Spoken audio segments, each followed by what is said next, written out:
Apa cuman gua yang tahu? Di daerah ini adalah jantungnya Batavia. Dan di saat lo menikmati ikonnya wisata Jakarta ini, 200 tahun yang lalu dijadikan tempat eksekusi. Di mana tempatnya? Sini gua ceritain.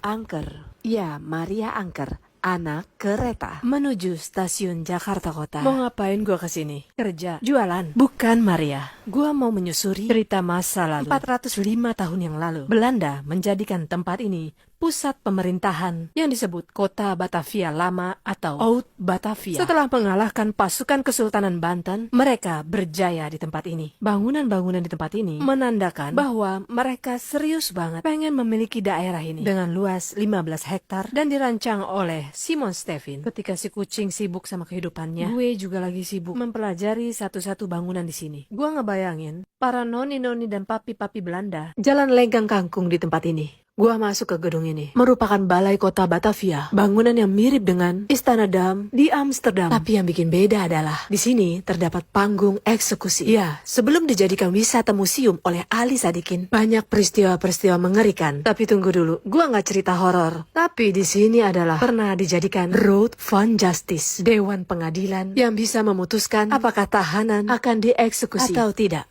Dan di sini lo akan menemukan penjara bawah tanah, merupakan tempat paling ikonik di tempat ini. Sejumlah 5 kamar para tahanan dengan dirantai batu besar dan menurut gue ini nggak layak. Dan konon ceritanya, para tahanan belum sampai pada waktu eksekusi menghembuskan nafas di ruang penjara ini. Jujur, gua mencium bau anyir di salah satu kamar penjara ini. Lagi-lagi, ini bukan cerita horor Maria. Oke, ini sejarah. Cut, Nyakdi, dan Pangeran Diponegoro pernah ditahan di tempat ini. Sang pangeran merupakan tahanan politik berstatus tinggi dan disegani. Sang pangeran memiliki kamar tersendiri bersama istrinya, menunggu keputusan pengadilan sebelum diasingkan ke Makassar. Dan lo lihat patung ini? Pernah mejeng dan nyemplung di sungai Jembatan Harmoni. Dialah patung Dewa Hermes. Patung yang seharga 1 miliar ini dan sudah berusia 120 tahun diamankan pemerintah di tempat ini. Maria bergegas ke tempat lain. Di bangunan ini, lo bisa menemukan nisan dari seseorang sang pendiri kota Batavia, Jan Pieterszoon Koen, dan 17 gubernur jenderal lainnya yang dikubur di tempat ini. Dan lagi-lagi sekarang dijadikan museum. Beragam bentuk wayang ada di sini. Dulunya adalah sebuah gereja, jadi tempat ibadah tentara dan penduduk Belanda. Sempat berganti nama dan sejatinya di zaman itu, di gereja dikelilingi oleh makam-makam. Di tahun 1800-an sempat hancur karena gempa. Dan banyak cerita, jenazah-jenazah tertimbun dengan runtuhan bangunan ini, dan versi lainnya, jenazah dipindahkan. Tapi yang pasti, lu bisa melihat sampai sekarang ini 9 batu nisan, termasuk nisan dari pemilik toko merah.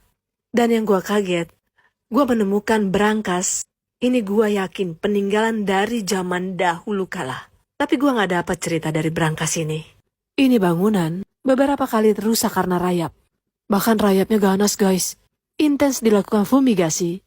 Di sekitar lokasi ini, dekat laut, otomatis tanahnya lembab. Lo gali 1 meter udah keluar air. Kadar air melewati dinding, membuat bangunan-bangunan tua ini semakin lembab. Tapi tunggu dulu.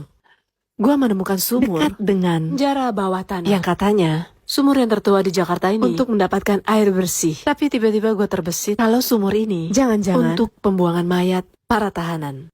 Benar apa enggak? Yang pastinya kalau lo nonton video ini sampai akhir berarti bukan cuman gua yang suka dengan cerita sejarah.